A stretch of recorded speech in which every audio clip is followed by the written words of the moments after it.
Lord Mundy's quest. Oh my heavens! What have I done? Please don't tell me that's who I think it is? Oh no, oh no, oh no.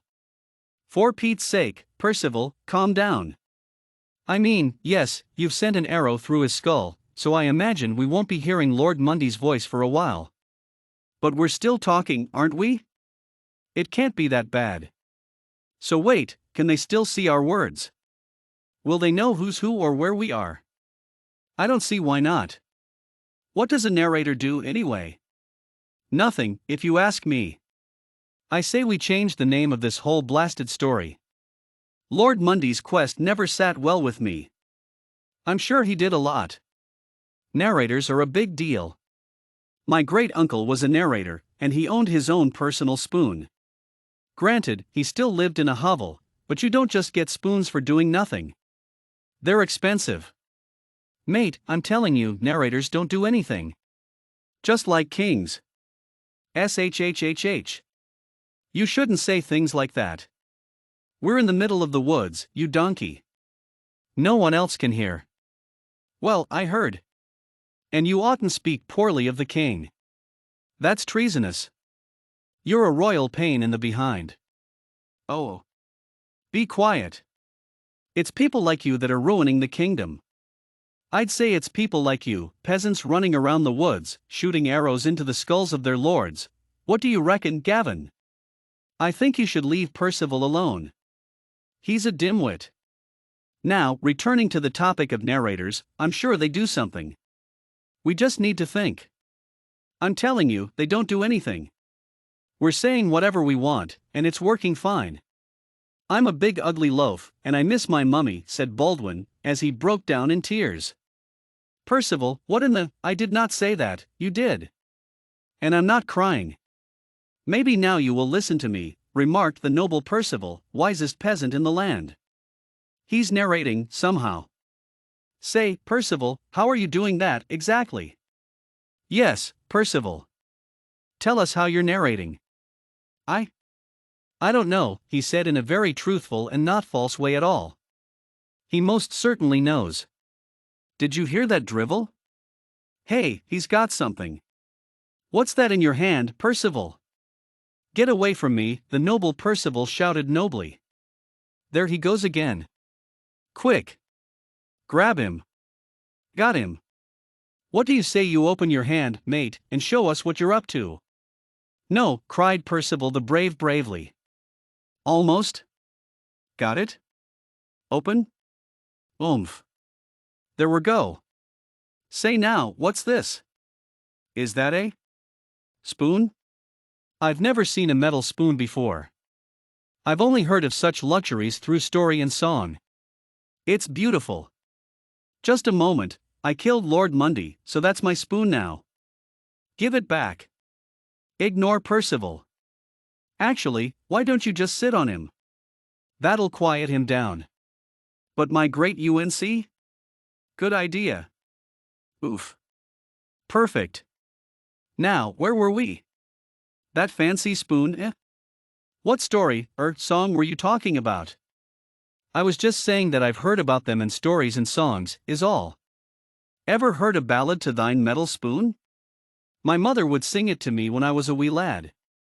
With loving eyes, I gaze upon. Stop that. No singing. Just tell me how it works. I don't know. I always thought the nobles just used it to eat their gruel. It does sound lovely, doesn't it? Just imagine. Your own spoon.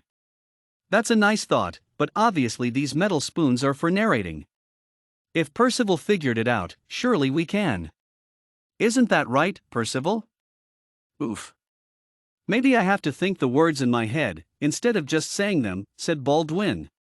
Hey, did you hear that? Said Baldwin. Nice one. Or at least it sounded right. Can I give it a go? Yeah, I'm not too fond of spelling. Or thinking. Here, catch. What shall I say? What shall I say? Okay, here goes. Behold, we have discovered the mighty narrator's spoon of yore, shouted Gavin, as he held the spoon aloft. You're a natural. Hey Percival, what do you think? Oof. Get off me. All right, lad. You're too bony to sit on anyway. I think I should have the spoon. Or at least, we should share it. Not a chance, mate. Did I mention my great uncle was a narrator? I've heard him talk for hours and hours. I should? No, no, no. Stop right there. Not 5 minutes ago, you made it seem like I called myself a big ugly loaf with that narrating of yours. I don't trust you. Well, Percival, said Gavin. Oh, right, the narrating. I'll try to do that for you both. I keep forgetting, he also said. I'm very sorry. It was? A joke. Yes, a joke, said Percival. And was shooting Lord Mundy another one of your jokes, said Baldwin. No. Of course not, said Percival. That was an accident. I loved Lord Mundy. He was a wise man and a GR? Well, an okay narrator. But you did shoot an arrow into his skull, said Baldwin. Yes, but that's not the point, said Percival. I'd say the point is somewhere deep inside Lord Mundy, wouldn't you, Baldwin, said Gavin. Ho ho. He got you there, mate, said Baldwin. You're sick. Poor Lord Mundy, what have I done? Said Percival. Well, lads, what's the plan, said Baldwin. My great uncle would always say that a good narrator describes all the things going on around them so they can follow what's happening, said Percival. Otherwise it's just voices talking back and forth. Do you mean to tell me that they don't even know who's talking if I don't narrate, said Gavin. How else would it work, said Percival. I'm not sure. I've never thought about it. I'm just a supporting character. I've never been a narrator before. Not even an anti-hero. Never crossed my mind. Seems like a lot of work. And thinking, said Gavin. Ugh. Thinking. No thank you. I'm out, mate. I'm leaving before someone accuses me of killing Lord Mundy, said Baldwin. Wait. Baldwin, hold on, said Gavin. We need to stick together. That wasn't any old lord. It was our narrator. If his story stops, so does ours. But we have his magic narrator's spoon. We must continue Lord Mundy's quest if we are to survive. With all due respect to Lord Mundy, I do hate that title, said Percival. Ho-hoo. Now that is something we can agree on, my friend, said Baldwin. And Gavin, you've made sense to me too. I'll stay. So it's settled. All right, lads, let's narrate. Oh, right. Let's narrate, shouted Gavin.